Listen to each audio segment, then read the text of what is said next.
Peace, y'all. Got a quick update and a quick correction to throw at y'all before we get this started.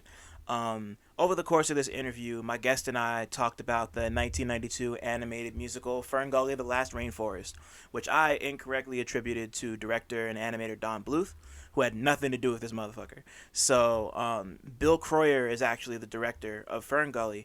So, shout out to Bill Croyer. My fault on that.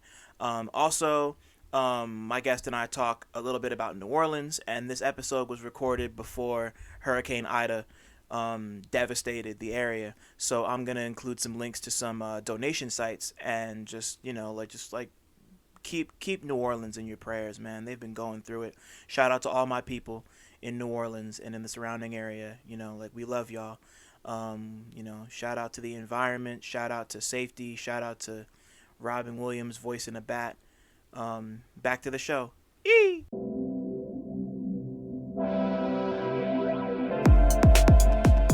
What's good, y'all? My name is Dylan Green, and this is Real Notes, a space dedicated to blurring the cultural and artistic lines between rap and film. I'm here to chop it up with everyone from rappers and producers to journalists and video directors about their relationship to movies and how, if at all, film inspires their craft. My guest this week is Minnesota-based rapper-producer payforluv. We spoke about Final Fantasy, Persona, Suicide Squad, FernGully, The Last Rainforest, his favorite music videos growing up in Minnesota, how attending an HBCU in New Orleans inspired his music, the ethics of turning trauma into music, the importance of a good rap name, and the creative process behind his latest project if the Lord wills it. Come fuck with us. What's cracking, everybody? Welcome back to Real Notes. We're back in the present, kinda, sorta, not really. But I want to say this is episode, this is number 25. I think, yeah, this is going to be number 25. We made it to a quarter century. Shit is crazy. I can't even believe I'm saying that. My name is Dylan Green, CineMasai.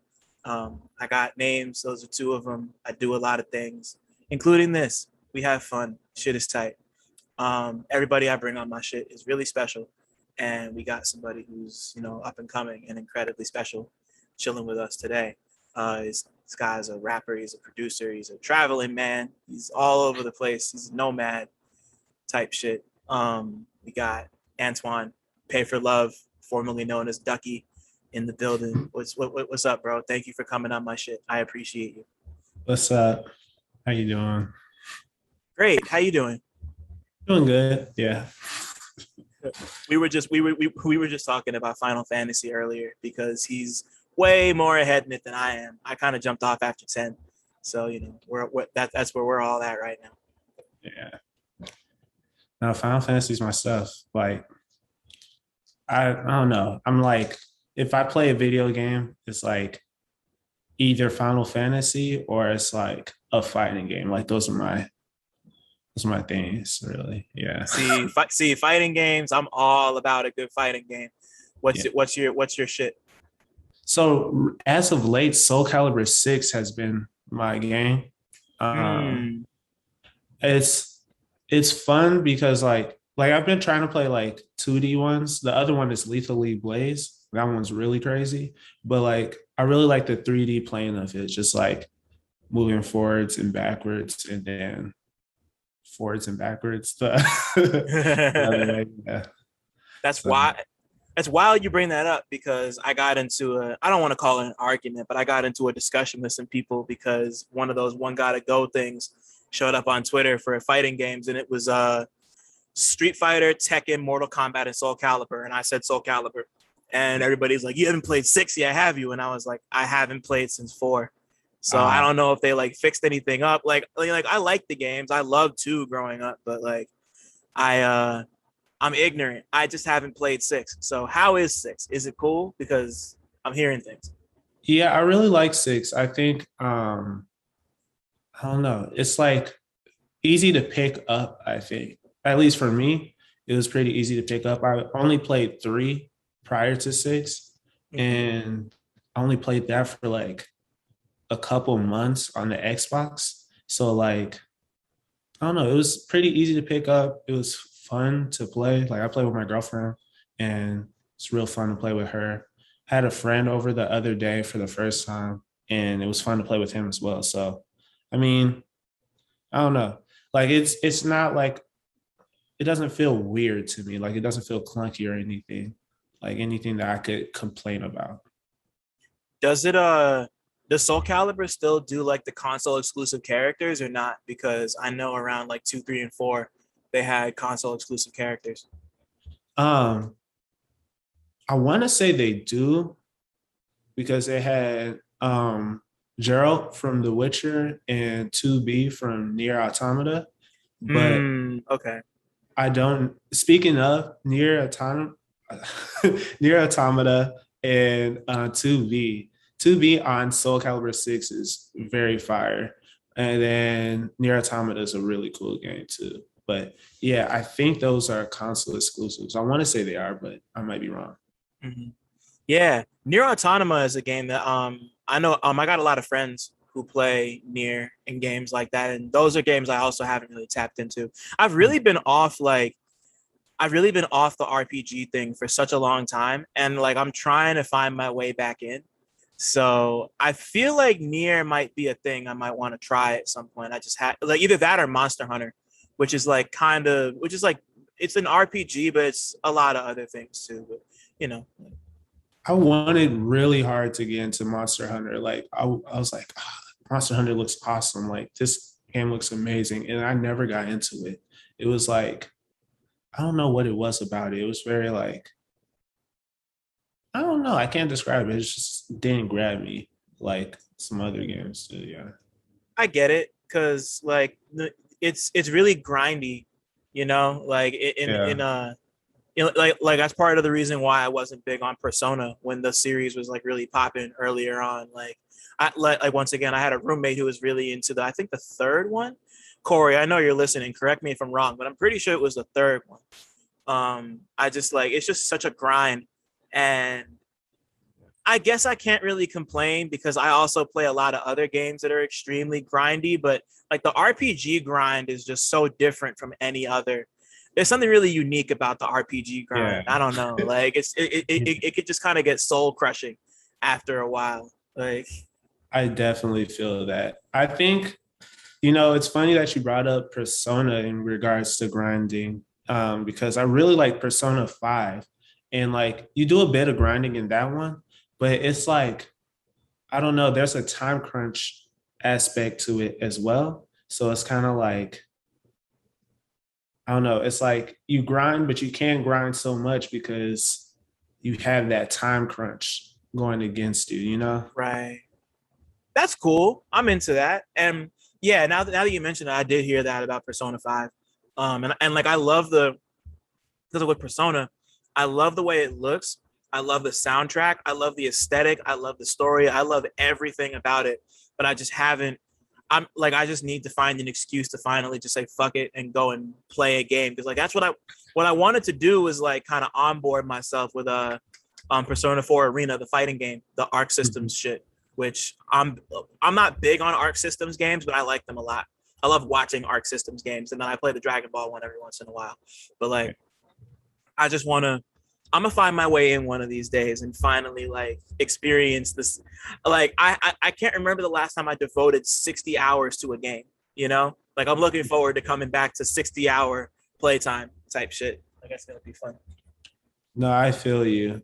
Um, I'm trying to think what the last game I actually spent 60 hours on was. I think it was Final Fantasy 12, I think. But it might have been that I spent 30 hours. That they have like the fast forward feature. So I played it like fast forwarded. I don't know if they changed the time accordingly, but yeah, I think if they didn't, then I played 60 hours. I just didn't notice. But otherwise, I played 30. Yeah. I mean, that happens more often than I think we want to admit. Like I played Yeah. 60, but it felt like 30. Like Hmm. like I started playing at 8 and it's 5 a.m. now. Like Yeah. that's just kind of like par for the course when it comes to games. At least for me, at least it Yeah. used to be.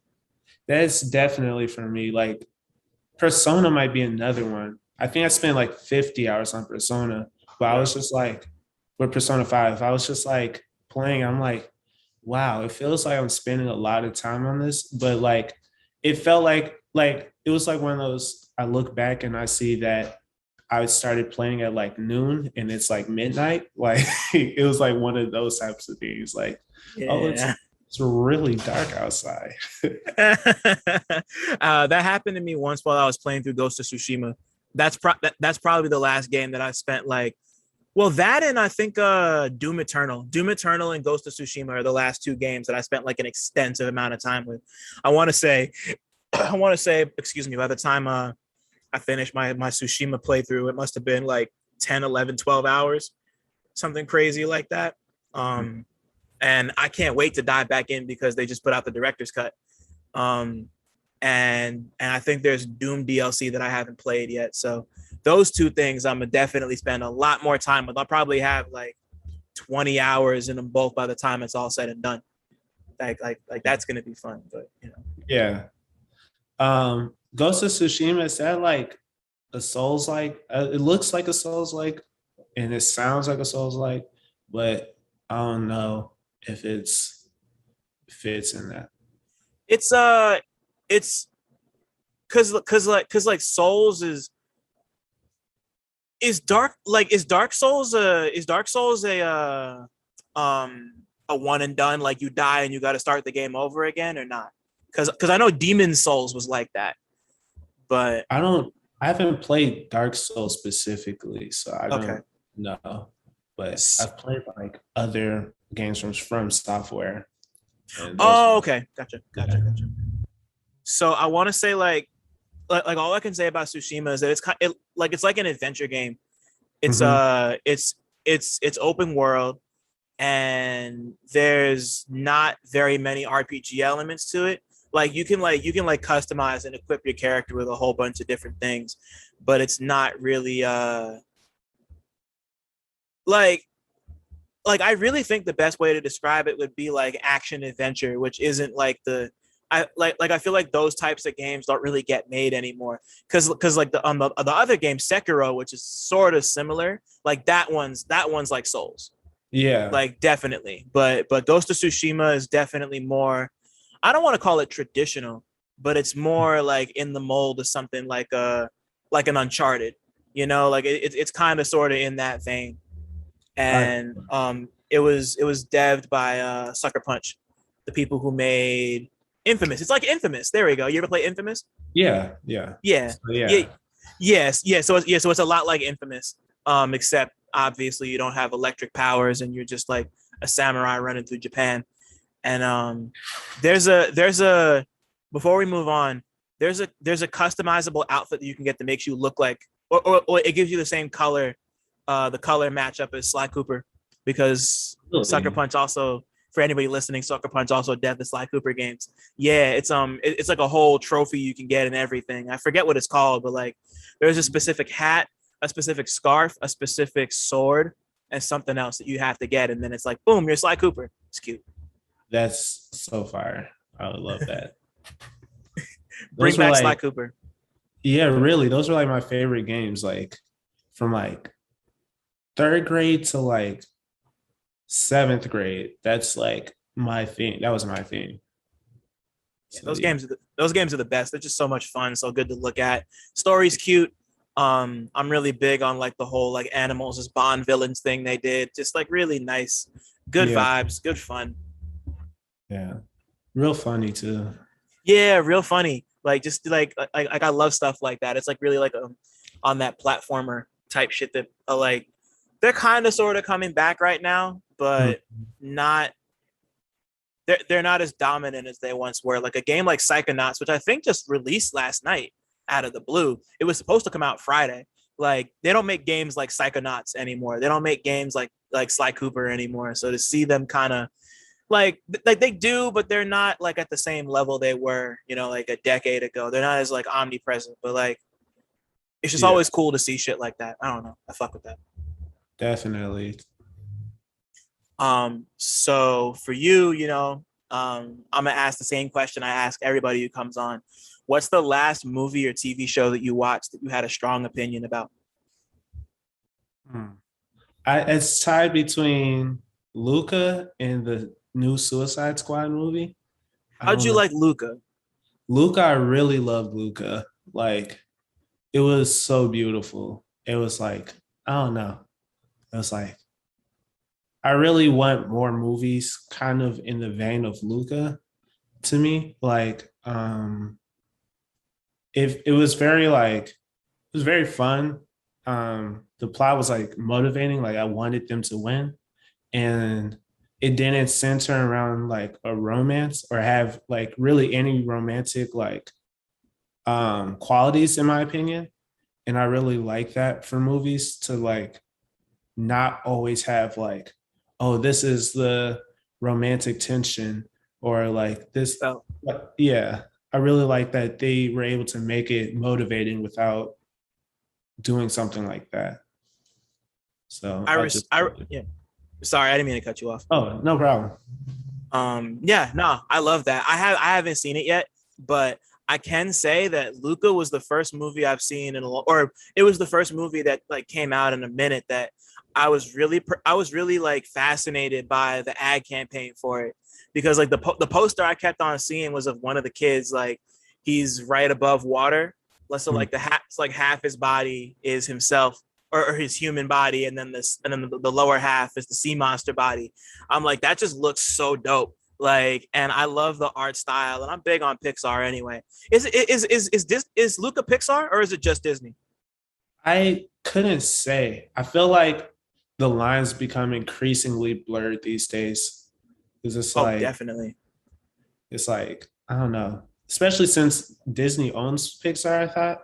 So Yep, they like do. so it's like every Pixar movie is technically a Disney movie, but like yeah, it's weird. I don't know. I couldn't Yeah, say.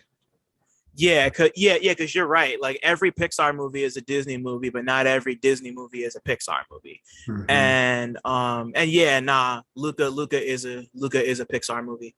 Okay, just had to make sure. But yeah, like I really want to see it, and I've heard good things about it. It just looks really cute. I like it looks wholesome, you know?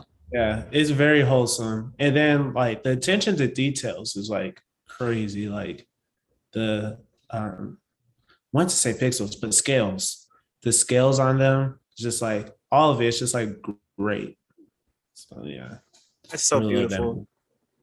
Yeah, like I love the color scheme, just like the mixes of like blues and browns and greens. Like it's just so appealing. Yeah, It's just so like island, like but like a specific kind of like Mediterranean island type shit. I like that stuff.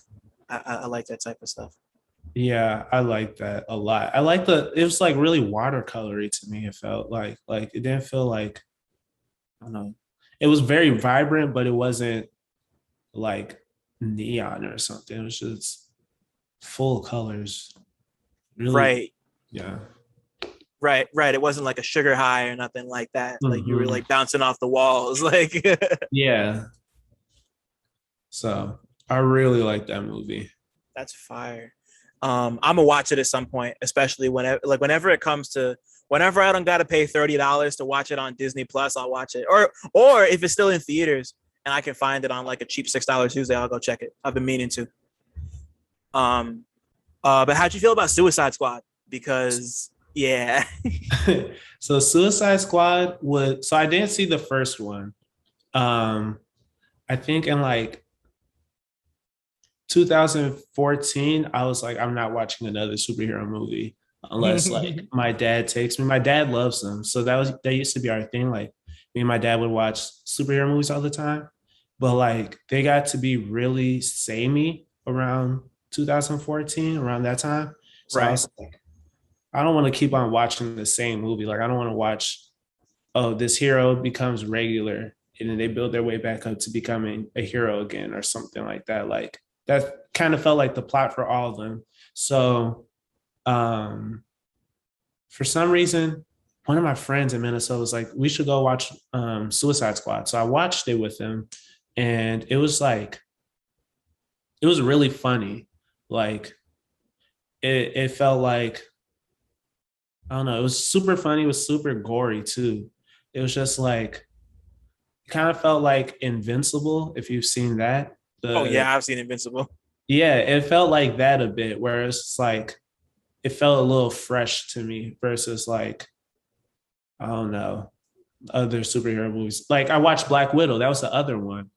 I completely forgot I watched that. But it was That's what I've like been hearing. yeah, it was like it felt like stuff was happening and it was stuff I hadn't seen before, which I really liked about it.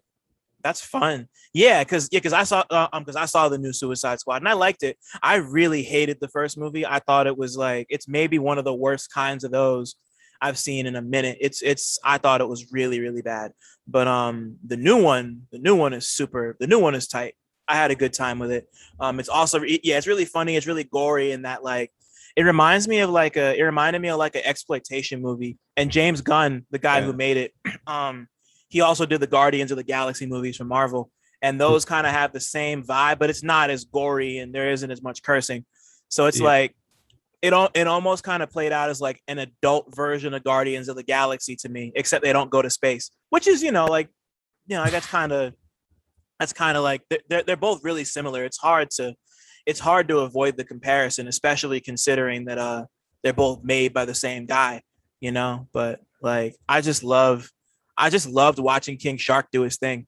Like King Shark is Yeah. just yeah, I'm just a sucker for like the big bruiser characters who don't say anything ever. Like Hmm. I love that type of shit. Him, Ratcatcher was great. And I was trying to think of her name. I kept on wanting to say Rat Girl for some reason, but I love yeah, I love characters like that. yeah, same. Yeah, like she was amazing. I kind of wish she got to use her powers a little more. But Hmm. like I just had like she was just an interesting character. And then John Cena is Peacemaker. Yeah. Like, like between that and the new Fast and Furious movie, like he's really good at playing villains. Like In the I'm Fast and Furious. Yeah. it's fire. It's fucking crazy. But All right, check it out. Cena's great at he's really good at being the villain. And I think especially considering that there's so many wrestlers Mm. in like movies right now, and like most of them are heroes, kind of sort of. You got The Rock, obviously. You got Batista, who's Drax in the Guardians movies. Like Cena plays a lot of villains now, and I'm like, that's cool. Like that's that's Yeah. different, especially since he's not a villain when he's doing his John Cena shit with the WWE. Like he's always like the good guy. So it's fun to see him kind of break character a bit. Yeah, that is fun to see. Like, I don't know. It was really fun it was funny how like how righteous he was. Cause like it was almost like he felt like he was playing the good guy anyways. Like and especially well in Suicide Squad specifically, like it felt like he was Right. playing the good guy. And he was definitely not the good guy. So yeah. Yeah, like like he's just very much like it's almost like he's almost like what I feel a lot of people think Captain America is, just like that, like really aggressive, like peace at all costs, American interests at all costs type shit. Like, Yeah. and he's that, and that's evil, Yeah. like that's, and I appreciate any movie that kind of plays that ideology and perspective as like this is like not the best thing in the world, Mm. and like Cena did a great job of that. Like he didn't like make it too like heady or nothing like that, but it was just like, hey, like I've been the double agent this whole time, and like bing bang boom. Like I don't know why I said bing bang boom, but yeah, like No, I feel it though. I definitely do. yeah. That was a really good movie. I liked it a lot. Yeah, I liked it a ton. Um, so for you, what's the first movie experience you can remember having? Like it could be at the theater, your cousin's house, it could be like at Best Buy, like stumbling into the TVs in the back. Like what was your first movie experience you can remember?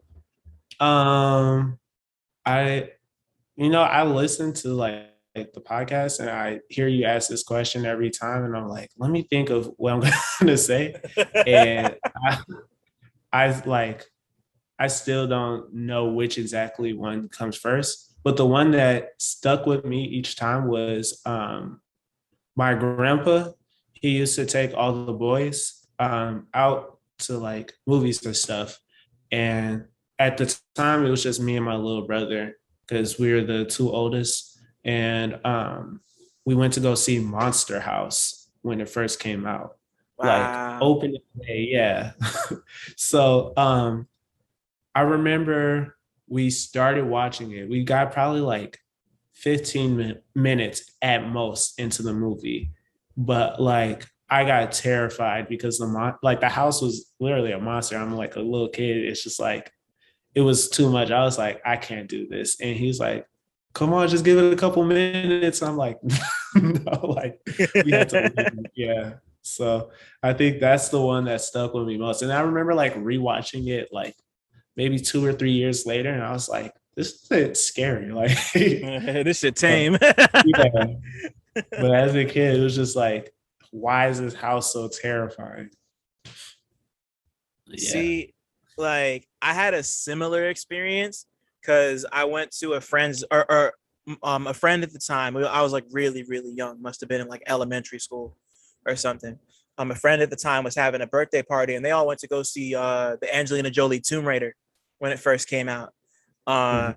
and I refused to go because I was scared. Like I forget what I was scared of. It was either like I was scared of like what the movie trailers might show, or maybe I just like thought the movie was gonna be scary. I have no idea, honestly. But like I was just so terrified of showing up to that theater for some reason. Like I just wouldn't do it. And like and like a couple days later, people were like, "Oh, like why weren't you there? Like why didn't you show up?" And I'm like, "I don't know. I was just." But then like but then I think a little while after that, we went to go see SWAT. Yeah, because they made a SWAT movie with I think Colin Farrell and Jamie. No, it wasn't Colin Farrell and Jamie Foxx because they did Miami Vice. I forget, but it was just like we saw the SWAT movie and I was like, oh yeah, this is fine. And my and then there was another time where I forget what movie I saw, but it was me, my sister, and my mother, and they played the trailer for the Zack Snyder Dawn of the Dead before whatever movie we saw. It was a kids movie, and they played and like I'm not sure if you've seen that trailer or seen the movie, but the trailer is really fucking intense. And like they played the shit before a kids movie. So my mom was one of those parents, like she called the theater and chewed them out for showing the trailer before a kids movie. And like, but like I remember not being super phased by it, but it might have affected me more than I thought it did because I think that might have happened. Or I can't remember if it happened before or after the Tomb Raider thing, but I'm just like putting the puzzle pieces together in my head. But yeah, no, I feel you on like the being in the middle of a movie and like needing to leave. Like Yeah. It I was get too it. much. I know like um growing up, this is another early like childhood movie thing was that my cousins, they were all like, well, except for one, they were all younger than me, but they loved horror movies. And I could not stand horror movies at all. Like they're just terrifying to me. I had like nightmares. I saw like I would imagine this stuff during the day and everything, like any noise, scary. It's too much. So Right. so like they would always try to make me watch it. They'd be like, Ansel, something scary. Like, just check it out. Just stop covering your eyes. What are you covering your eyes for? I'm like, Man. this is scary. So like it got to a point where I was like, I couldn't even watch trailers. Like going back to what you were talking about, like trailers for scary movies. I would literally like change the channel, like or like cover my eyes because I was like, I couldn't stand them. I feel it. I feel it. It like I I feel like I love horror movies, especially now. I Mhm. wasn't like in love with them a bunch when I was younger, but like there was just one time and I just it was that was it. I was like I love this Yeah. shit.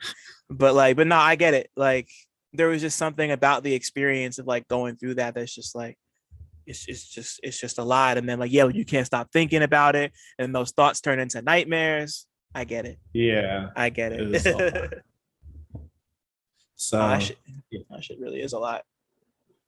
Scary movies are just not my thing. I try and watch them. My girlfriend loves horror movies. So like I'll try and watch them sometimes. Like I remember on her birthday, It Too came out, like It Chapter Two, and we went to go see that at the theater, and like literally there were so many jump scares that like it was outrageous. I could not do it. Like I was like, I didn't even watch the movie. I was like under the cover like the whole time, and then like Damn.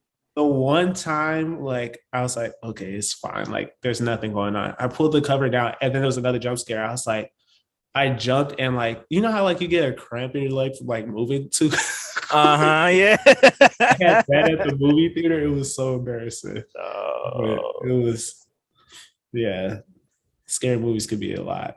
Yeah, totally. Yeah, no, they're definitely a visceral experience, which is I think why people love them so much. But because you mentioned, I'm curious. When was your girlfriend born? Because my girlfriend and I also saw it part two for her birthday. September 6th. Okay, wow. So my girlfriend was born September 12th.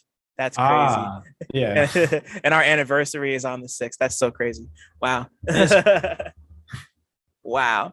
Yeah. Because I specifically remember we went to go see it, and she didn't really like it very much, and like she's really big into horror. So like, but like she also read the book, and she was like this is like because like we both loved the first part, but the second part I was kind of iffy on it. I thought it was fine, but she was like this wasn't it didn't really do it for me really, and I get it. It's definitely not as good as the first part, but I like we enjoy that type of shit.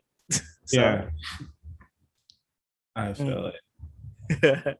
um so like from a young age, as you start building this like palette and expanding your mind, do you remember the first movie that made you kind of like fall in love with movies as something other than just entertainment, when you just like realize that they could be art, or even just like some sort of like, or even just make you like feel things beyond just like I'm having a good time, like Um, it's funny because I don't remember much about the movie anymore.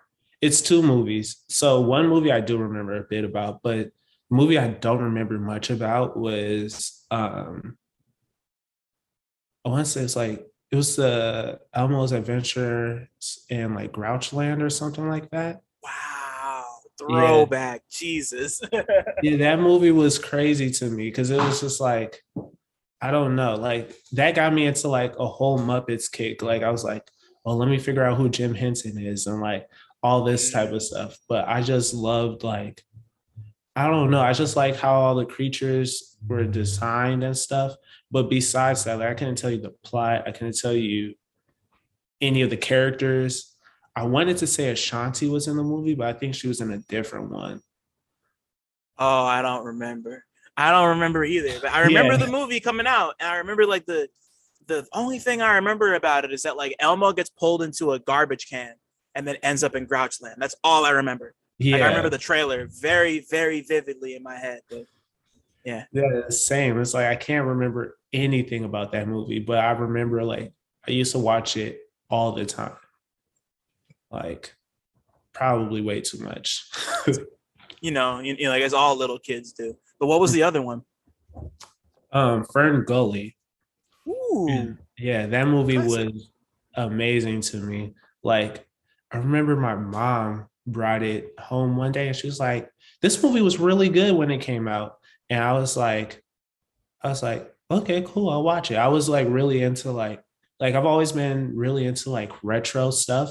Like so getting the Fern Gully movie when I was probably I don't know how old I was, but like she would put it on. I think it was a VHS. I don't know if it was a VHS or a DVD, but I remember like a smell. Like I have a smell associated with all the VHS movies I watch. And I don't know if it's also the DVD movies that had a smell, but it was like no, it's a weird, like I haven't smelled that smell since type of smell. I feel like it might have something to do with the plastic that the cases are made out of, because I think I know what you're talking about. Yeah, it was something Like, like that, like plasticky. yeah, like kind of like a dry smell. Like, yeah, Yes. yeah, yeah. I, Yeah. I know I know exactly what you mean. Like that's especially off a VHS thing, because like the VHS cases were so thick, you know, Yes. like so thick, like they were almost like books, you know. Pretty Yeah. wild. But I used to love that movie and I used to watch it a lot. I watched FernGully quite a bit. I really like the bat. The bat was like my thing. And then the song that the Goo did. I really like the music in it. That was Yeah, yeah, so nah, for you know, FernGully had great music, and it's really yeah, like that whole. I think Don Bluth was behind that movie, the animator who did stuff like the Five O movies, the American Tail movies, and like was it Don Bluth? I feel like it was Don Bluth, but like he just has a very specific style to him that I really enjoy too, and I was really big into it as a kid as well. I went back It's funny you bring up FernGully and like that aesthetic. Well, actually, before I tell my story, what was there anything else about like what was it about FernGully that kind of made you look at it in a more like artful way, if you could remember? If not, it's cool, but I just figured I'd ask. I remember like around that time a lot of stuff with school, especially regarding outside, was kind of like, oh, we need to plant some trees or we need to help pick up litter and stuff. And it just like connected to like my real life in a like, in not a weird way, but like it was a very intuitive way. Like it was like, okay, I clean up and I help like plant stuff in my neighborhood, my community, at school. And I watch a movie about like people tearing things down. And this is why we got to work to like um, plant and everything. So I don't know that. And then the music too, like the bad rapping, I thought that was like awesome. I love rap. Um, and the I don't remember how the Goose song went, but I just remember it like feeling like slinky and like I don't know. That movie kind of made me feel like I was a character in it because of what I was doing outside of it. So That's cool. Yeah, no, I love it when stuff like that lines up, or like a thing you're a part of, or like a thing you've been thinking about, just so happens to show up in a movie or a TV show. It's like almost spooky, but it's like that like particular. I think the word is serendipity. I think that like serendipity is just like it's just crazy how the world works sometimes. Like yeah. I love that shit. And I went back and watched yeah, because we're talking about Don Bluth. I went back and watched you ever see Titan AE before? No. It's from the late 90s, early 2000s. I still have my DVD copy of it. So I threw it in my player and I was like, I wonder how this holds up. It's been like 20 years. Let me see. And it's like they tried to make like a slightly adult skewing like it kind of you ever see Treasure Planet, the Disney movie? Yes, I don't remember much from it, but I do remember seeing it before. Right. So Titan AE is kind of sort of like an adult Treasure Planet, but like Treasure Planet was more like steampunky, and Mm-hmm. this is like full on like future, like tech shit. Like not like steampunk. It's all like electronics and like very like sleek techno goth future type shit. And like this it's like this guy has this like map, this like holographic map in the palm of his hand that's supposed to take them to because the earth was destroyed, and he has this map in his hand that's supposed to take him to a ship that will help to like create a sustainable environment for the next planet for humanity to live on. And like he's a pirate and he joins up with a bunch of other pirates. Just stuff happens, and I don't want to spoil it because I think people should go back and watch it. It's actually kind of cool. I thought it held up a little better than I was. It's kind of corny, but like in that like early in that like late 90s early 2000s kind of way, because like the soundtrack is all like new metal, and like it's really a movie of its time. But Hmm. I don't know. Like I think that Don Bluth. It was interesting to see that Don Bluth aesthetic kind of put on something that wasn't like woodsy with creatures like FernGully or an American Tail, or he's done a bunch of things I could sit here and list, but like it was cool to see that it was cool to see that aesthetic put on like something a little more futuristic. And I feel like people don't really appreciate adult animation the way that it needs to be. And that was definitely a movie that was skewing more towards like preteens and adults than it was like kids. And Mm. I respected that a lot. Yeah, adult animation is like a weird space because it's like I don't know. There's not a lot of avenues for it to be like. I'm trying to think of the word. It's like novel, I guess. Like Mm-hmm. stuff is kind of like I don't know. It feels a lot. A lot of adult animation to me feels almost like sitcoms, except animated. Like Right. it doesn't always feel like they do all that they can do with it. I mean, like it's funny I say that because I really love King of the Hill, and I feel like that's one where they just like really shifted a sitcom into animation because like they could literally make that a live action show, minus like Bobby getting older, but like Right. that one I love this King of the Hill, yeah. Yeah, But same. I also love King of the Hill. And yeah, like most of the time when it comes to adult animation, if it's not funny, like people are like there aren't very many like adult animated dramas that I could think of on TV that like or at least not very many that are like super popular, like King of the Hill was and like The Simpsons and Family Guy and you know, their hundreds and hundreds and hundreds of copies are. But you know, like if it's not funny, people kind of have a hard time taking animation seriously in that way. And I think that's like I think that's whack. Because yeah, animation can be super dope for telling stories in ways that you can't really do with live action, you know? I think like the one exception is like anime. I think Oh yeah, for anime sure. gets to be like really dark and like really like gruesome or like dramatic and not have to be funny all the time. But even then, it kind of a lot of it tends to like lean towards younger people too. Still, Yeah. And that's yeah, like I've always wondered why that is. Cause I mean, like you're like I don't want to make any assumptions, so I'm not going to. But I've always just wondered like why anime is kind of allowed to get a little more serious about things than like not to say that American and other regions animations aren't serious, but like there's less of a it feels like less of a faux pas to make a serious animated movie or a serious animated TV show. You know, yeah, like and I wonder why anime in particular is not to get away with it, but like why it doesn't really come up as like oh like this is too serious, you know, like this it should be like everyone just like everyone's kawaii all the time, you know, like that type of yeah. shit. I definitely get that. I don't. I wonder why too, because that is like it's a weird distinction for it to just be like, oh, just Japanese animation gets to be serious. It doesn't make much sense outside of like I don't know. Don't want to just guess. So just like, Exactly, yeah. yeah, it's like doesn't I don't know. It's weird. No, yeah, it's really weird, but like that's also part of what makes it so interesting, you know. Mhm. So, um, so yeah, let's jump tracks real quick. As you were growing up, like when did you first fall in love with music? It doesn't even necessarily need to be rap, but it can be if you want. But like music in general, like when did that first like hit you?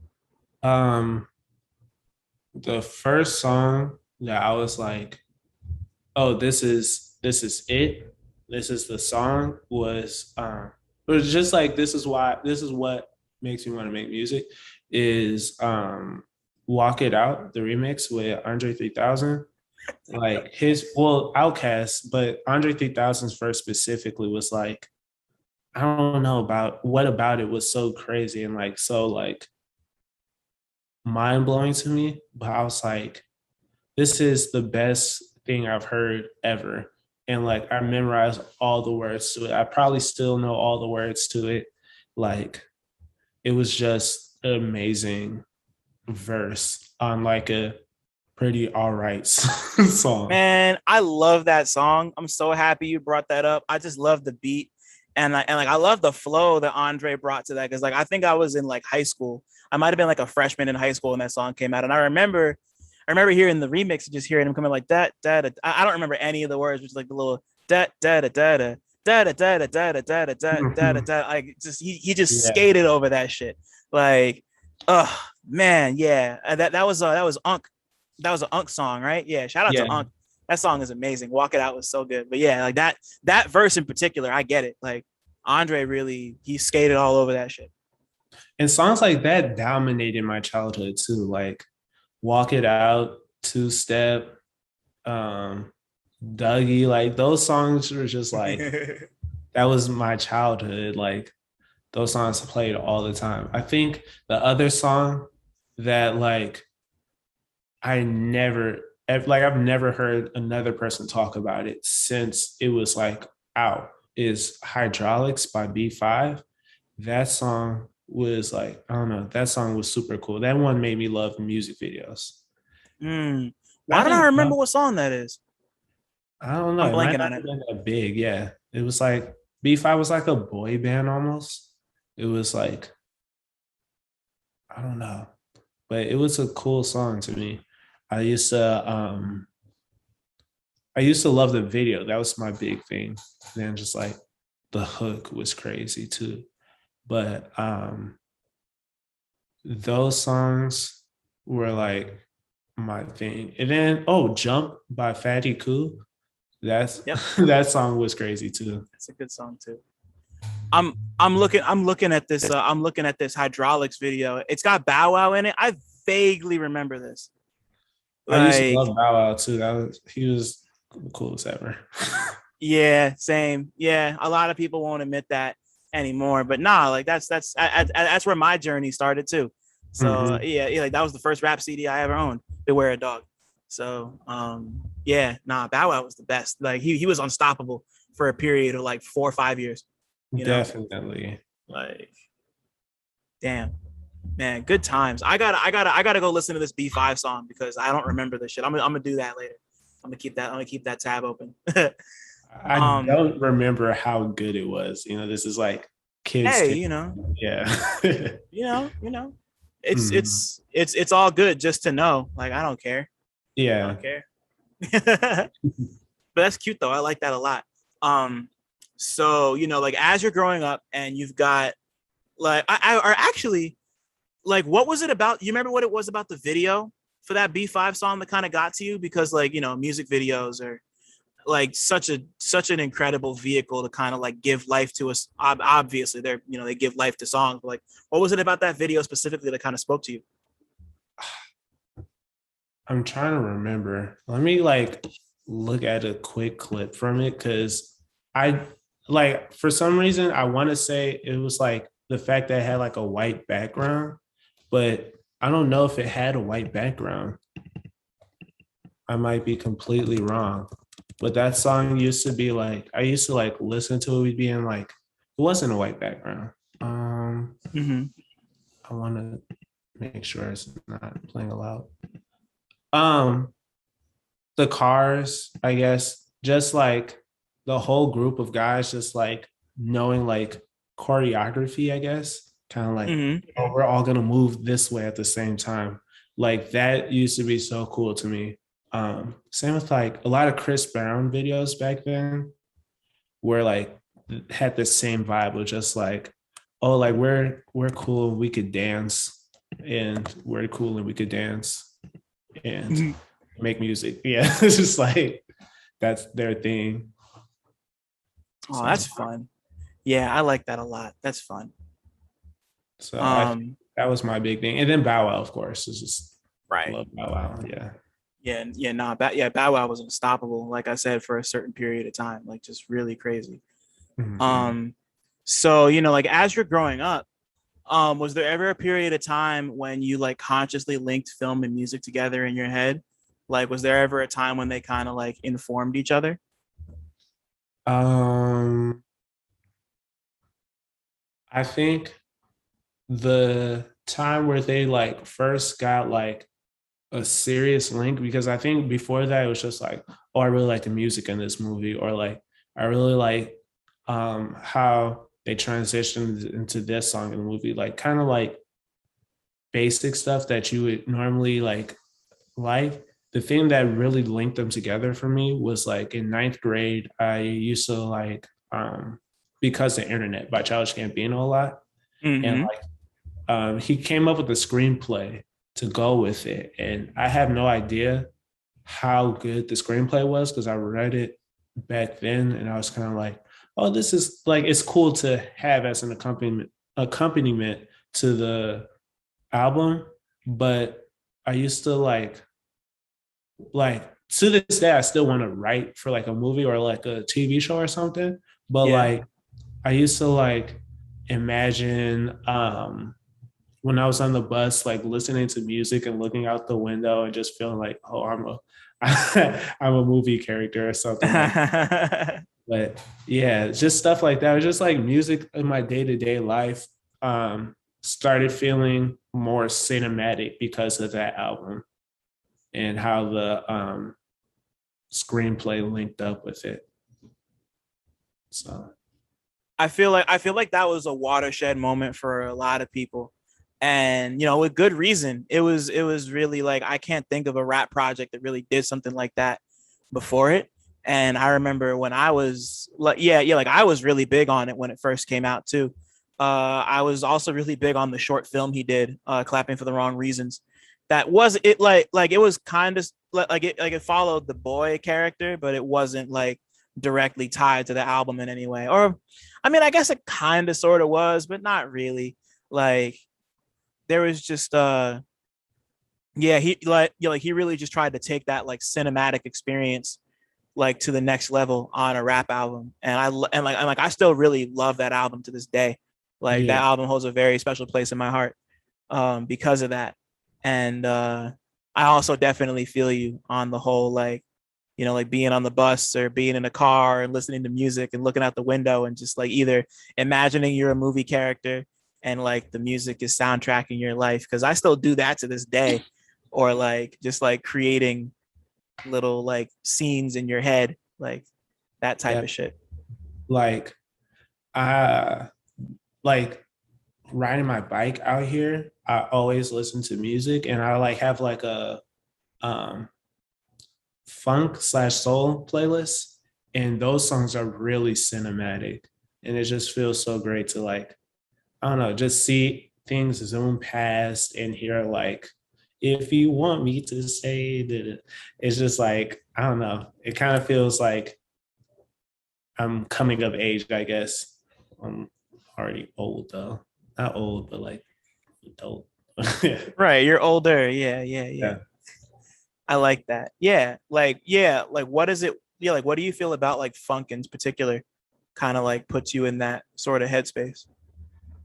Um, I think it's the topics. The topics sometimes do a lot with it because it's not really like funk. Like I'm trying to think like James Brown or something. I listen to like maybe like Sly Stone or like Bootsy Collins, kind of like that P funk type stuff, along with some soul. Like those Mm-hmm. are the things I really listen to when I get like the ones I get the cinematic vibe from. And it's just like the topics and how they say this stuff, where it's kind of like a good chunk of it's plain, but a good chunk of it's like very I don't know, it's like just enough dramatics to where it's like that next level in the strings too, like violins and stuff. I feel like that plays a huge role because yeah, I don't know. I don't hear a lot of violins in modern music. Not really. Yeah. Yeah. I'm like, yeah, just those types of parts just really kind of add to it. It's just like, hmm, it's really I'm trying to think of a good lyric, but like if you want me to stay, I'll be around today. It's just like, I don't know. It's just like real casual. It's like a very simple thing to say, but it's so dramatic. It's just like, if you want me here, I'm around. Like you could find me. But yeah. And yeah, It, violin does a great job of like emphasizing that drama for sure. yeah. Definitely. So like considering all of this and like your growth and just like you kind of forming your tastes and preferences. Like when did you first decide you wanted to start making music?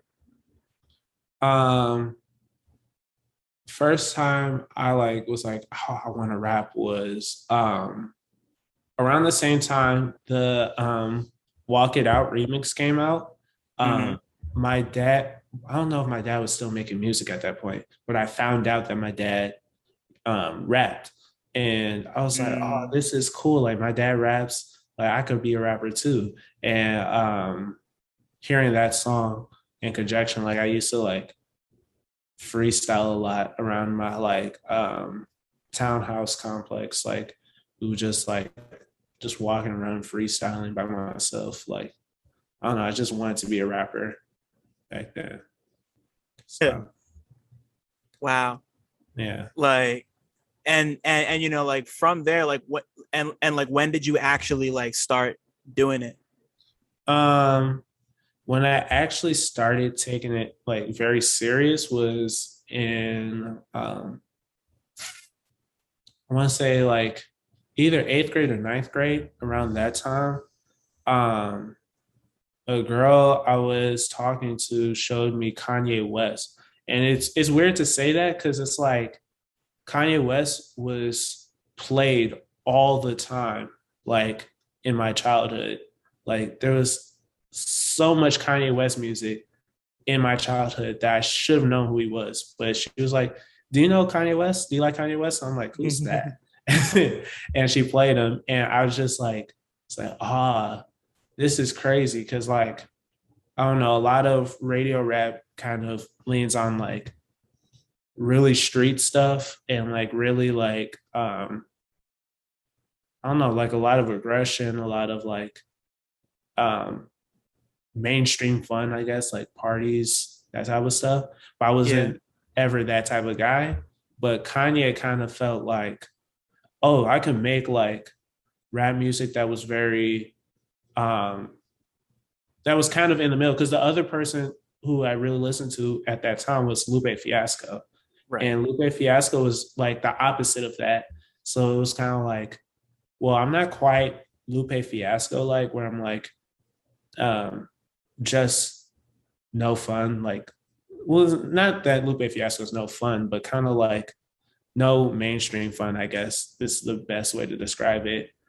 But I'm not quite like Trinidad James or Two Chains or something like that. Right. So Kanye was kind of that middle point for me where it's like, oh, I can make like really artsy rap and it could still be entertaining to a lot of people. I could talk about like serious topics, but not be like overwhelming. That's what Lupe felt like sometimes, was just like, this is really cool that you rap like this, but it's a bit overwhelming.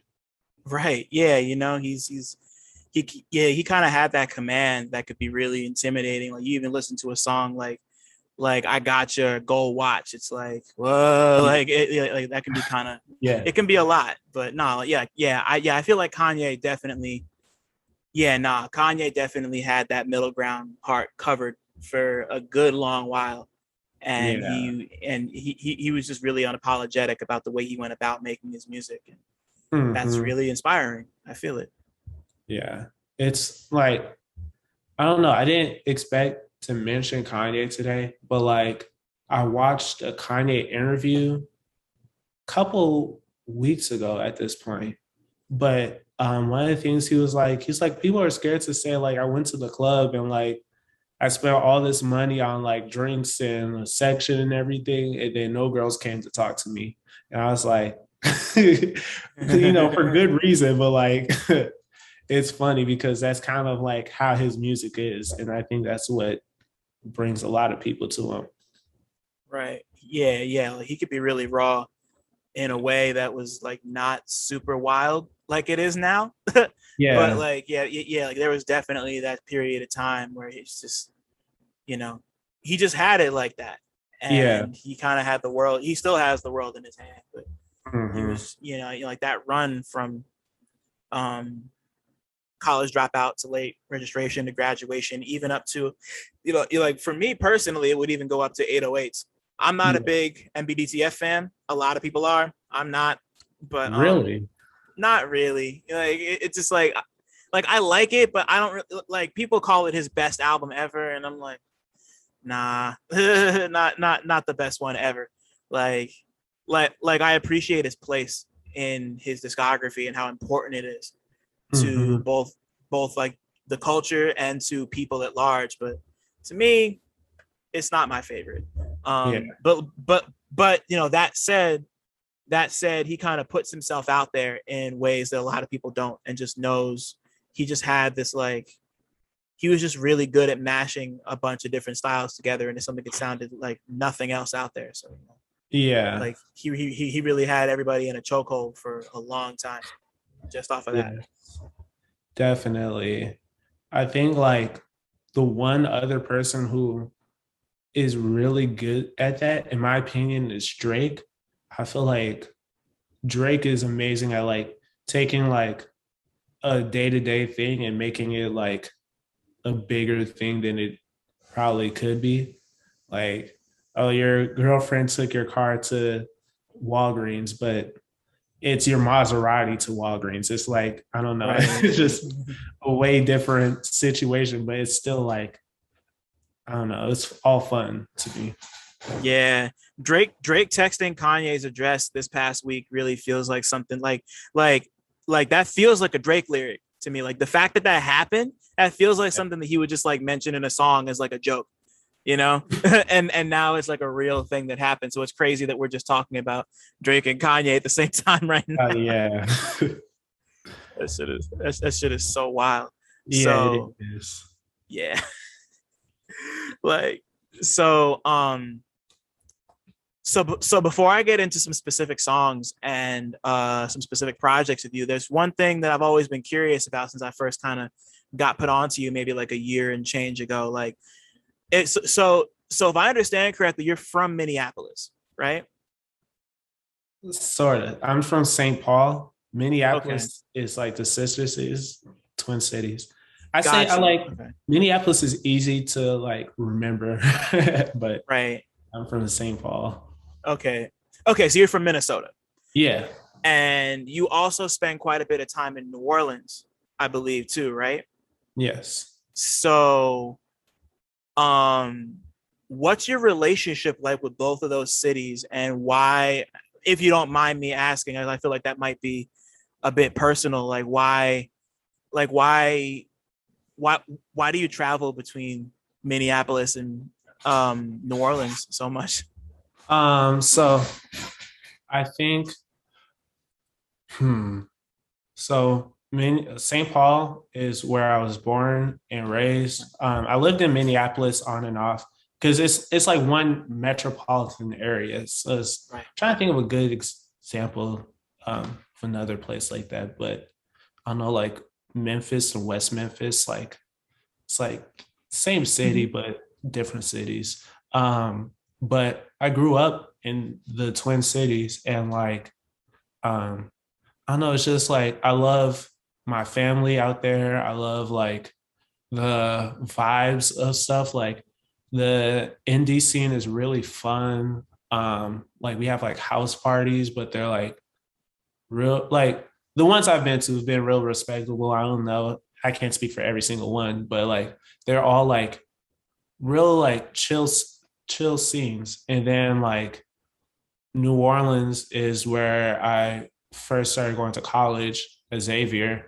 And I was just like, this is I don't know, like I think the first day I got there, like I felt the sun on my skin. I felt like I saw like all the black people because like growing up in the Twin Cities and going to like a gifted and talented school, I was kind of just around white people or like Asian people Right. or yeah, it's just not a lot of black people. It was a decent amount, but nowhere like it was going to HBCU. And it was just like, oh, like these are like all black people. And there's like all different types of black people. And I won't feel like I'm weird for liking this thing because there's going to be like 10 other people who like this thing out here that are like confident in liking it. Um, and that's what I really liked about New Orleans. And that's what I still like about the city. But like going back and forth is kind of like um I don't know, it's just like out of necessity. It's like I miss my family. I have to go out there. I want to see them. I got to see them. Um, they want to see me too. So um, it's just like I don't know. It's just kind of what I do. I also lived in Indianapolis briefly, like for Okay. 3 years in Indianapolis. Yeah, I don't visit Indianapolis as much, which I sort of regret, but I kind of just don't regret. But Indianapolis is kind of like it's cool too, I guess. But yeah, New Orleans and the Twin Cities, those are like my places. That's where I kind of feel most at home. Right. Yeah, that makes sense. I was just curious because I saw that you kind of rep both, and I'm just always curious about like that relationship between two places, Oh and like yeah. when you move through it, and and like how would you say that New Orleans kind of affected the way you make music at all? Was your time in college, or yeah, like was your time in college kind of like influential in how you make music at all? Parts of me wants to say yes, and parts of me wants to say no. So like to the extent of which like I'm a bit more confident rapping and I'm getting better at making music in general. I'd say college helped a lot, specifically my roommate from freshman year. I always like trusted his opinion on everything. Because he's a very like, not, I don't care if I hurt your feelings, but kind of like, you're like, it's a necessary evil. It's like, okay, your feelings are hurt, but this is so you get better. So like, oh, I'm Right. not really feeling this song versus in Twin Cities. Oh, sorry. No. Oh, I was just saying right. yeah. Yeah. And the like in the Twin Cities, besides like a couple friends, I didn't really have that like, oh, this isn't good. Like, oh, this is like I know you can do better than that. And like the friends who were able to tell me I know you could do better than that in the Twin Cities are the friends that I still have in the Twin Cities. But kind of like connections fall off because it's like, I don't know. You just kind of learn to like see like, okay, this person's just saying yes because they don't want to deal with the possible fallout of me saying like me being like why or like not really agreeing with it. But this is off track. But going back to the college Yeah. affect how I make music, it's yes, because I got a little more valuable feedback and I found, like I said before, with like finding 10 people who like what I like, it's like, oh, this is a whole bunch of people who like really lyrical rap and really like interesting beats. And these are people I can talk to and work with and collaborate with. That's So that's so dope. Yeah, kind of like finding your community, yeah. like especially at a place like college. Like that's so, like that's like that's bound to change the way you look at things, and just like even if it isn't like down to like the technical aspects, it's just like having that feedback is, and being able to take that feedback, because like people always say they want people to be honest with them, and then when they are, they get in their feelings, and it's like, well, you asked for this. Like Yeah. you got to be able to take criticism, like Mm-hmm. that's so crucial. um so I want so I want to run through a handful of your songs that I really love, that I've just kind of been thinking about a lot, especially in the context of this interview. And the first one I want to start with is the first one I heard, which is Dragon Fruit High Chew. Like where did the idea for Dragon Fruit High Chew come from, and like why that title? Because that's such a specific flavor of high chew. Like um, so with Dragon Fruit Haichu, um I was like messing around with like different samples and stuff, and I found like a chop I really liked, and the like my thing with samples is like I like to stretch them to their limits, or and not well, yeah, just stretch them to their limits, pitch them up, pitch them down, like really like see how does this piece of music sound when it's not this piece of music anymore. And I did that with that song. And when I first made the beat, I wanted to rap like Twista on it. Like I was like, yeah, it was like, I don't know, something about it made me feel like, oh, I could do like overnight celebrity almost. Like it felt like Right. I could rap something like that on it. But when it came down to it, it was very like hard to write like like Twister. So I was like, I don't know. So another thing I do a lot with my lyrics and stuff is like I'll write lyrics to one beat and then I'll try it on a whole bunch of other beats. And I took the lyrics from another beat and put it on there. And I was like, oh, like this works really well. And I just stuck with those lyrics and for the first verse. And then when I got to the time part, um, for some reason, um, I thought of Taste by Tyga. That song was like stuck in my head. And I was like, how can I like I love taking like inspiration. That's another thing I like about Drake specifically. It's like he'll take some lyrics and like kind of, like he'll make something that's not his thing. Like he's really good at doing that. And I kind of took inspiration from that and just went with time. Like I don't have time. And then the second verse, that one was like all written to that part of the beat because I switched it up at that point.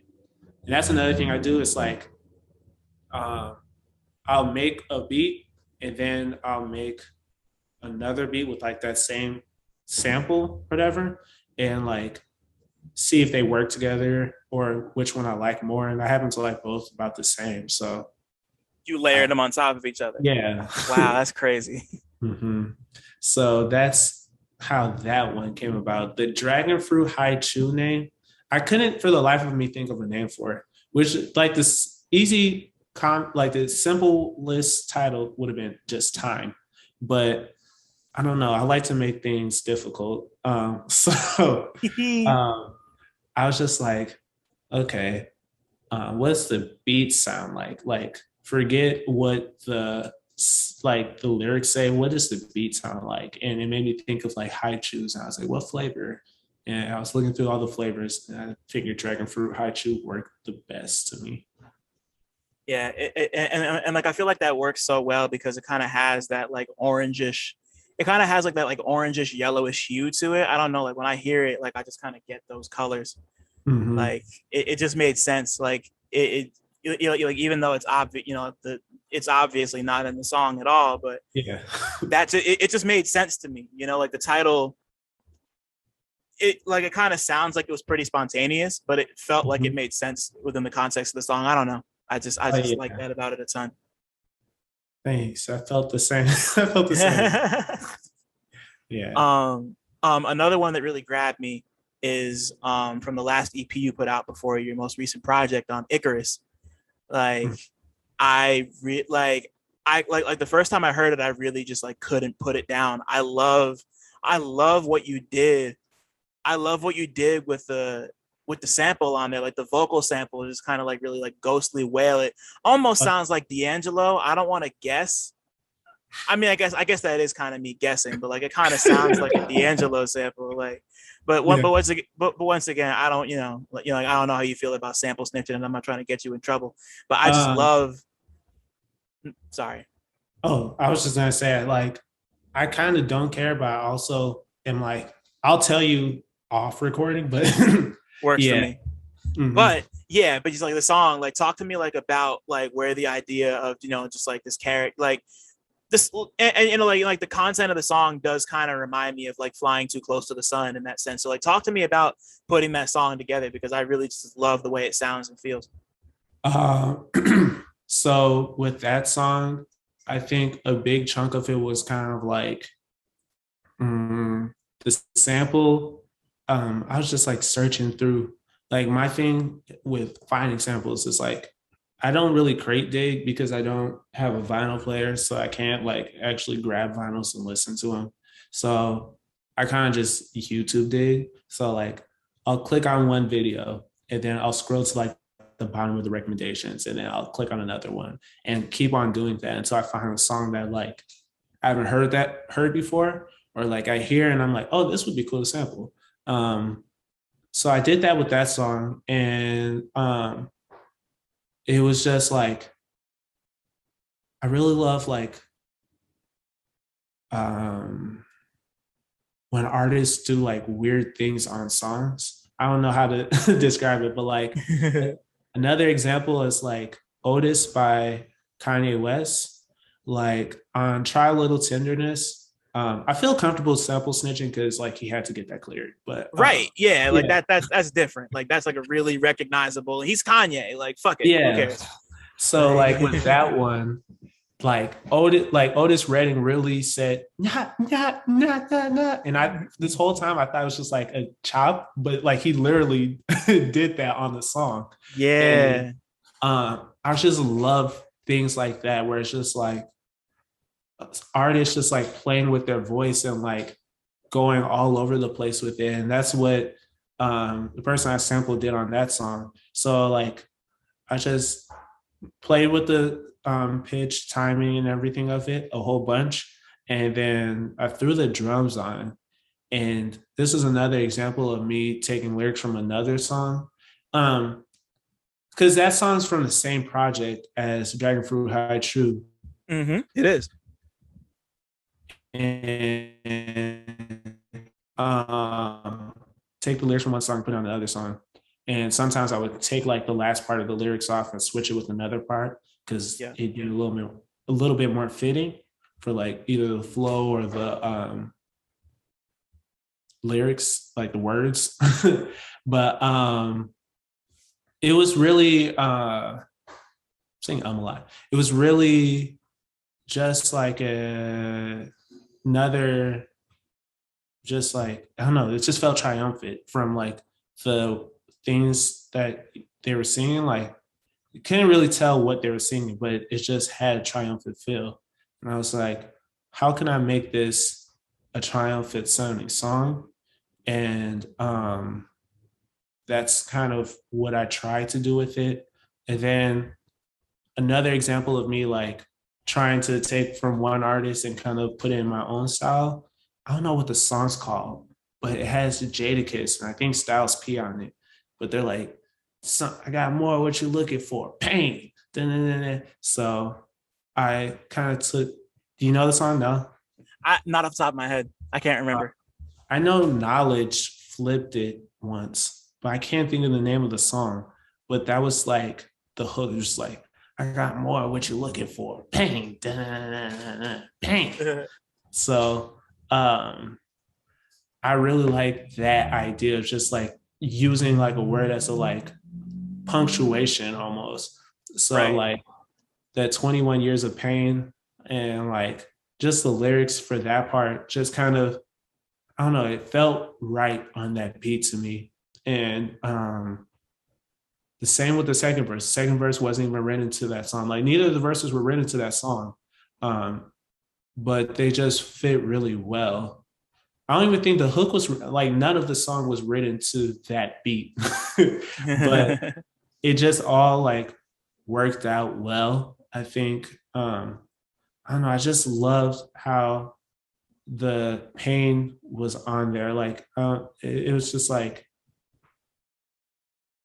I don't know, it's just kind of back into what I was saying before. It's just taking from taking from one inspiration and adding it to the other, and then going back to like the name of Icarus. It's just going that one actually references the lyrics because I can't remember the exact lyrics for some reason.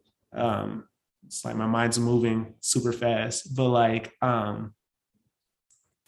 said something like Icarus, but when I hit the ocean, where I'm getting back lifted, and it was just like um, kind of look at Icarus as like a you fly too close to the sun, and you're gonna like your wings will melt, you'll fall, and that would be the end of you.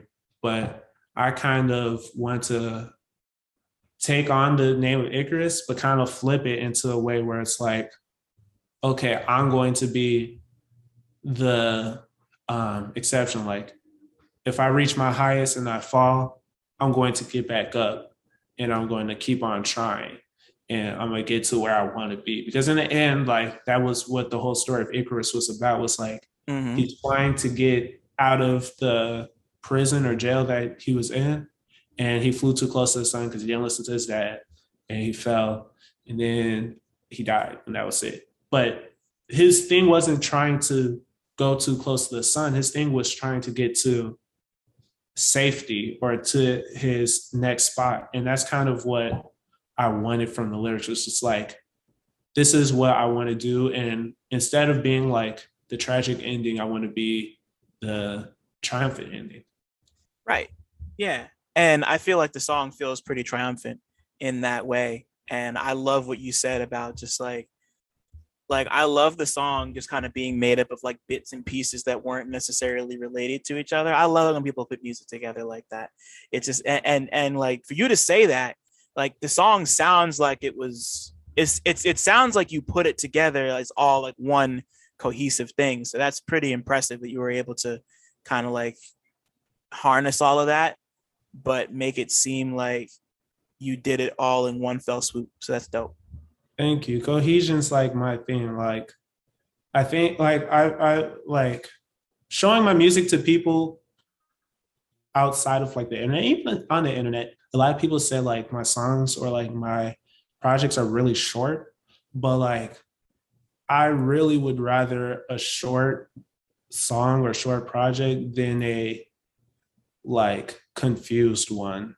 Right. And that's always been my biggest thing, is like, how can I make this as cohesive and as like fluid as possible? Right. So And you know and like that cohesion and fluidity makes the project move faster. Like like I have to say that you do kind of drop short projects, but like it's not like they don't feel like they're lacking for substance. They just feel like you put like the song ran the course it needed to run.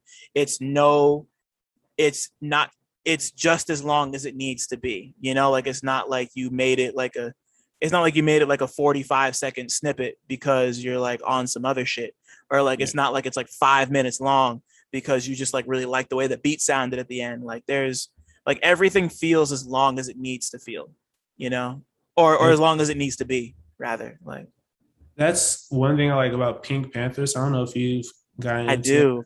I'm fucking Yes, with Pink Panthers for sure. Pink Panthers is amazing, and like it feels like she has that same philosophy about her music, where it's just like, okay, this song is really short, but like you listen to the lyrics and you're like, oh, this is crazy. Like, break it off. Like, I listened to that one for months without like even realizing like, oh, this isn't like a fun song. Like, it's kind of like she's kind of upset about like not being loved in the way that she needs to be. So that's what I love about her stuff. It's just like similar to what I love about my own music. It's just, yeah. But nah, shout out to Pink Panthers because Pink Panthers is amazing. I just got put on pretty recently within the last couple of months. She's super dope. Um, and the last single song of yours I want to talk about is Eddie Murphy from If the Lord Wills It.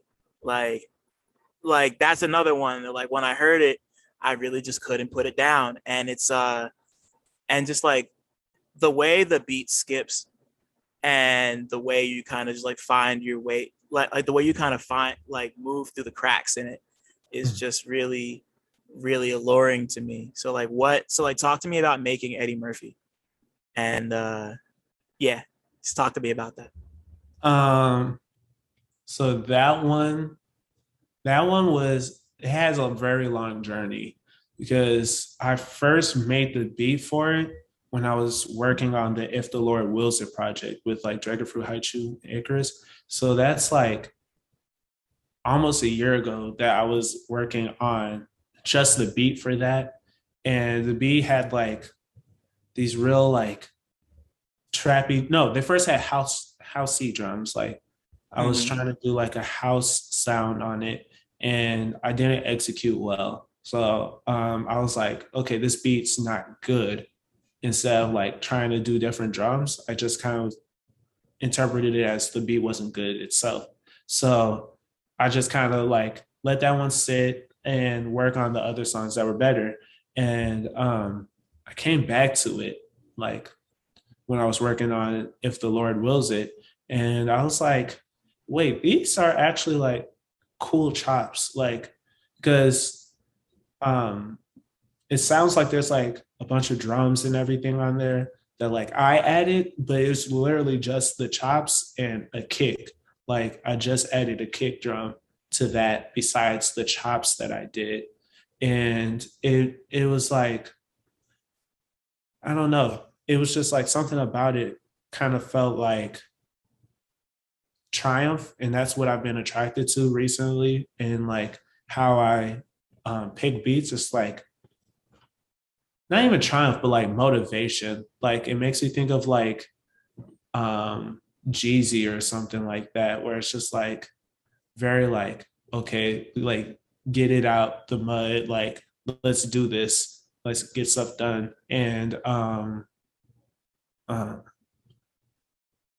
yeah, that was just like how the beat itself came across. It was just like, okay, I don't like these housey drums, so let me take out all the drums.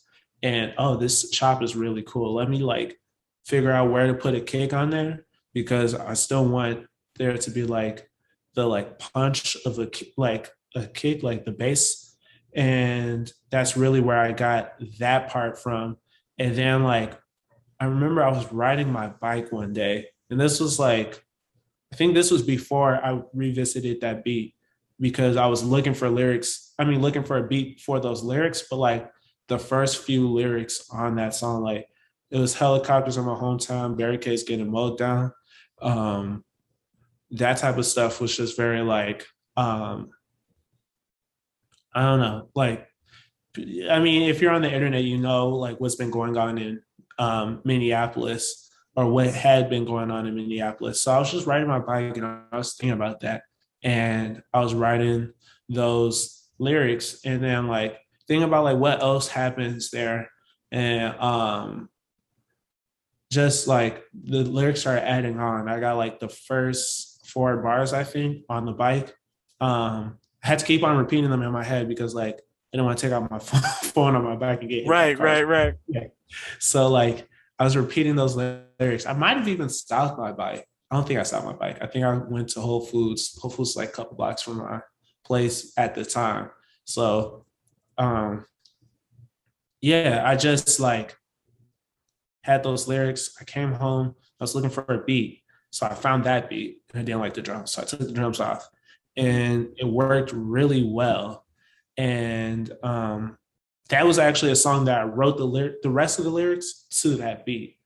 And just like um speaking of like flows and stuff like that, it was just like I want to add on. Like I like trying to think of a good person who adds on. Like a lot of Detroit rappers, like Yeah. that Flint sound. It's kind of like you say your lyric, then you kind of add on to that lyric, and then you kind of add on to Yeah, that. like punching in, punching in. Yeah. Yeah. Except I didn't really punch in on that. But yeah, it does feel like punching in. That's the better way of saying it. But it kind of like it was just like, how do I go do more and more with this like one lyric, and then how do I switch it to a whole nother thing? And that's how I got like I was off seventh whooping ass. I was school by 8 p.m. I was in ninth grade skipping class. It was just like trying to like do number stuff, trying to like add on and everything. It's just like, I don't know. I was having fun writing the lyrics because it was just like, this is what I really like from rappers when they're rapping over like beats like this. So let me try and do that instead of my typical thing. It's like trying to step out of my box more. I appreciate that. Mhm. I'm sorry once again. I don't know if I just cut you off or not. Oh no, you're fine. Okay.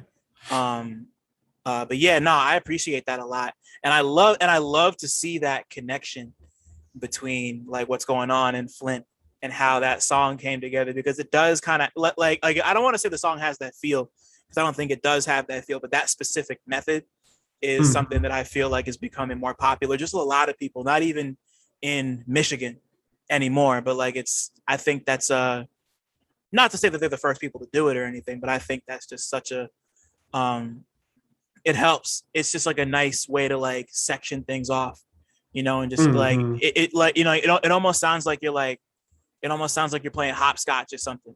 Like Yeah, it's kind of got that rhythm to it, and like that's always a really engaging rhythm to listen to people do. And yeah, yeah. I think you styled. Like I really love that song. That song is great. Thank you. Yeah, I just love that. Like, I look at a lot of rap like percussion to Yeah, me. Yeah, it's like it reminds me of percussion a lot. So like playing with that, like with theirs, it's just like playing the same phrase over and over again is like really pleasing to hear. So I just love that about the Michigan sound. yeah, I think the baby, despite like um, recent stuff, yeah, he yeah, was pretty good at that. Yeah, but yeah. Credit where credit is due. He was really good at that. But there's yeah, also plenty of other people who are really good at it. And exactly. like the voice is an instrument in that way. Like the voice is percussion. I was talking to somebody about this pretty recently. I forget who it was. It might have been on this podcast. I hope I'm not forgetting. But like, yeah, I think that's always something really fun to consider, that like the voice is another instrument. Like there's somebody in particular, my man Young Morpheus, shout out to Morph. He has this incredible song called Championship Spliff that he did on Kind of Neat, like the little YouTube live joint. Mm-hmm. And somebody like one of the first comments is like, I love how these dudes who are rapping on drumless loops, like their voice is the percussion. And like I think that's what made me think about it. I was like, whoa, Yeah, like yeah, like facts, like that's really what that is. And I just love the idea of the voices percussion. So yeah, yeah, I love it. yeah, that shit is dope as hell. So you've mentioned it a couple of times, but yeah, let's talk about If the Lord Wills It, like before we formally wrap this up, like Mm-hmm. so if so if I'm not mistaken, this is like are you considering this like your debut album, or is this just like it's just like a project that you put together and it's not like at that stage yet? It's a project that I put together. It's not at that stage yet. What Cool. I'm working on now, I really want to be my debut project, but Crazy. yeah, that one's just not at that stage yet. Um, I'll send you something from the project I'm working on now. Fire. I'm ready. Yeah, it's gonna be a little bit different, but this one is like this. The Lord Wills It was really like I wanted to release something during the time where I was like, I know I'm not going to be making as much music because I knew I was going to be back in Minnesota and I'm going to be busy a lot of the time out there. So I wasn't going to be able to make as much music. So I was like, let me make something now to have while I'm out there. That's kind of like a gap time. I was like, okay, what about, and I said this before, but like cohesion was like always my biggest thing. And Right. like a good chunk of those songs are songs that like I've had the beat for forever, or I've had the song for forever. But like when it came down to the actual project itself, I was like, this is not going to go on the project at the end of the day because it's not going to contribute to the cohesion of the project. Like Calendula, the last song was supposed to go on if the Lord, excuse me, if the Lord wills it, and Two in a Bush, but it just Mm. never made it onto either because I was like, nah. And then the same with what's the other song that was like that? For some reason, I cannot think of it. I think Damn Near Nice was the other one where I was like, this is supposed to go on Two in a Bush, but nah, it doesn't fit the sound of it. So I kind of like messed with the lyrics a little bit for each song and like repositioned them. The one time beat was something I made for another rapper, but like it never really did anything with it. And I was like, well, this beat's like kind of too good to pass up for me. So I kind of reappropriated it for myself. Right. So um yeah, that's how that one came up apart. I mean, came apart, came to be. Yeah. No, but it's good. but yeah, it's just kind of like a hodgepodge of just like I like this beat, I like this song. I don't have a place for these songs to go, but these songs deserve like time in the sun. Like they deserve their time to play and be heard. So Right. And if the Lord wills it, they'll come together the way they should, type shit. yeah. Like, yeah, yeah. That's fire. That's Mhm. fire. So I have two more questions. I have two more formal questions for you. Mhm. The first is about your name because you used to go by Ducky and now you go by Pray for Love. And I was just curious why you decided to make the name change. So Ducky was like the nickname I got in high school back in Indianapolis. And I went by that for a long time because it was the name other than Antoine. I was like, I don't know. I like my name, but I don't like it to be the name that everybody calls me, especially as an artist. So I was like, okay, let's go with Ducky. It was Ducky Gillis at first because of like, I don't know if you know the shows like The Many Loves of Dobie Gillis. So I really actually don't. it's a really old show. It was on like it used to come on like Me TV or whatever like that. Like the Okay. channel where they play all the old shows like the Andy Griffith show or some stuff like that. Right, like TV Land type shit. Okay, yeah. Yeah, like TV Land. So that show was based in the Twin Cities. And I was like, oh, that's cool. I'm from the Twin Cities. People call me Ducky. And at that time I was like playing on the like idea like oh like girls don't like me da, da, da. So I'm gonna call Mhm. myself Ducky Gillis, kind of like Dobie Gillis. And Gotcha. by the time I got to college I was like well Ducky Gillis is a lot, it's a lot to explain the whole name because a lot of people don't know the show and it just doesn't fit me anymore. And I just dropped it to Ducky and I was like, Ducky's pretty cool. But I don't know. I kind of felt like it didn't give off the energy or the vibe that I wanted to give off, which was kind of like I'm kind of a serious person. No, I'm not a serious person really. Like I'm a silly person, but like I wanted to like give off like a more serious energy. So when people listen to my music, they want to be like, oh, like here's this guy named Ducky. Also, like in the South, they use like duck or whatever, like as stupid. Like, Yeah. yeah. So like moving down south and hearing that, it's like, oh, there's like a whole region of people who are gonna like hear my name and be like, oh, this is dummy. Like Got you. Okay, okay. so those two things kind of factored into me like not wanting to be called Ducky anymore. And then name Pay for Love. Someone tweeted something. It was like, um, this is like back in the like, um, I'm gonna keep it real, chief, or whatever they say. I'm Yeah, gonna I'm be gonna keep it real, Chief. The yeah, meme I'm gonna shit. keep it Yeah. real, chief. You're gonna have to pay for love, pay for some love. And I was like, oh, that sounds hard, like pay for love.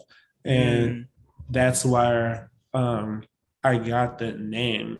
I was like, I don't know, it kind of just in it kind of like the ideas and thoughts of it kind of end at that point. Cause at first I was just gonna go by Ducky and then have like a producer name separate from my rapping name.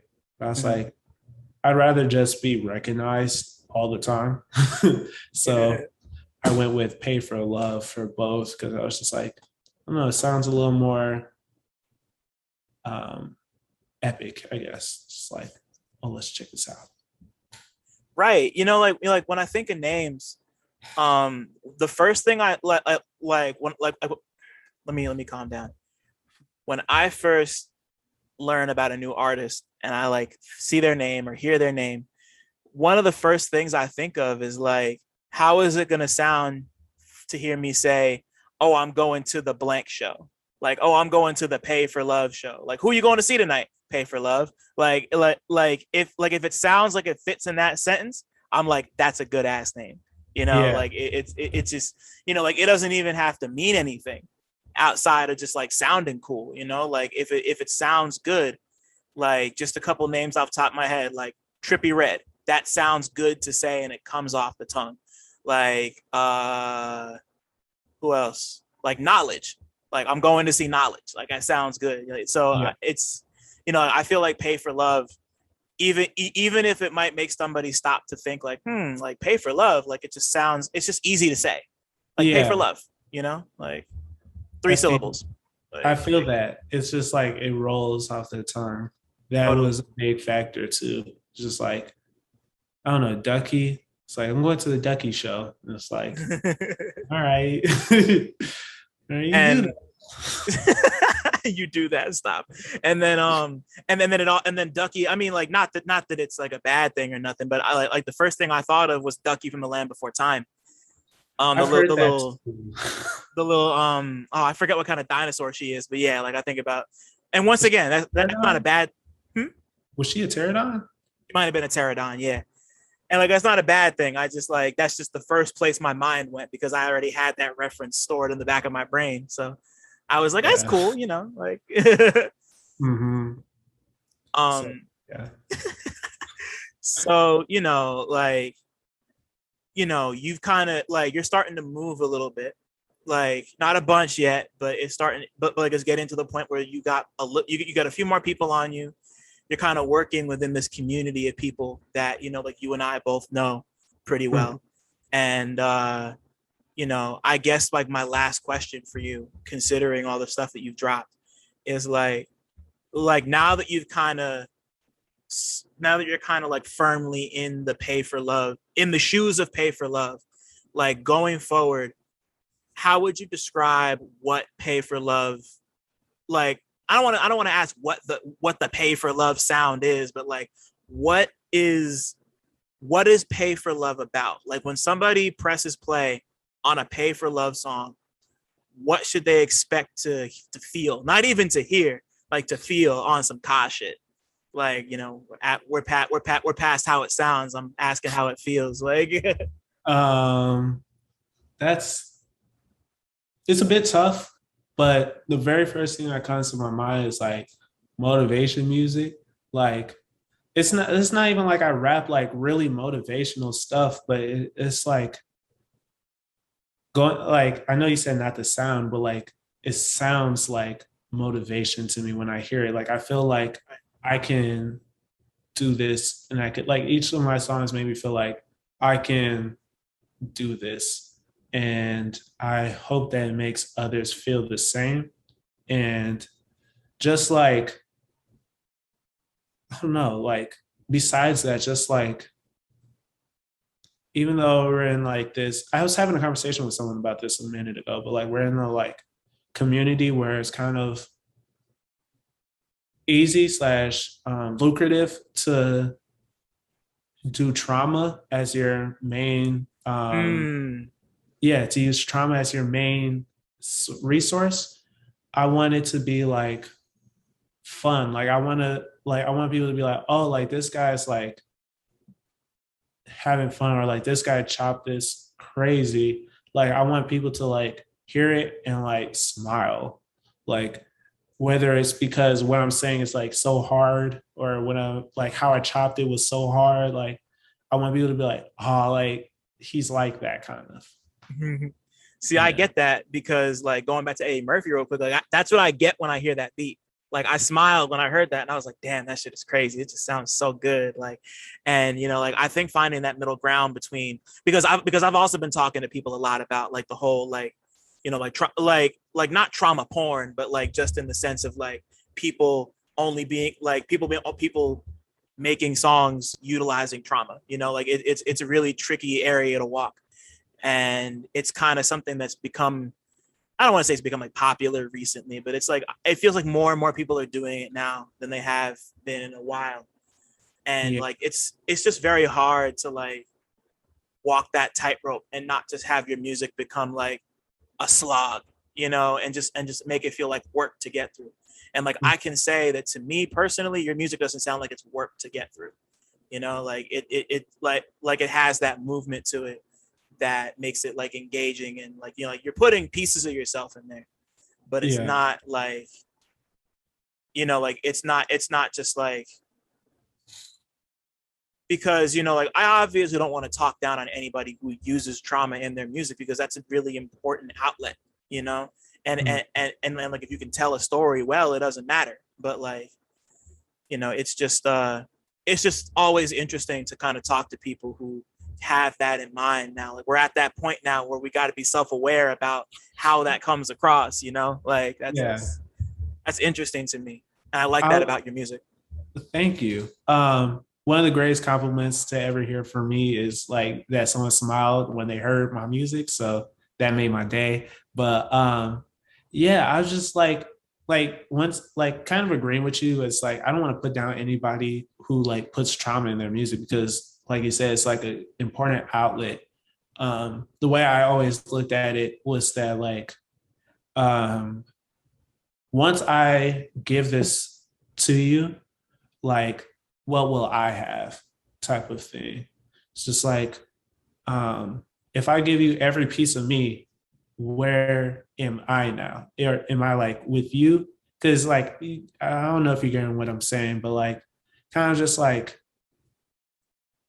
if I tell my whole life, tell all my worst experiences, am I like, what do I have to myself? Kind of.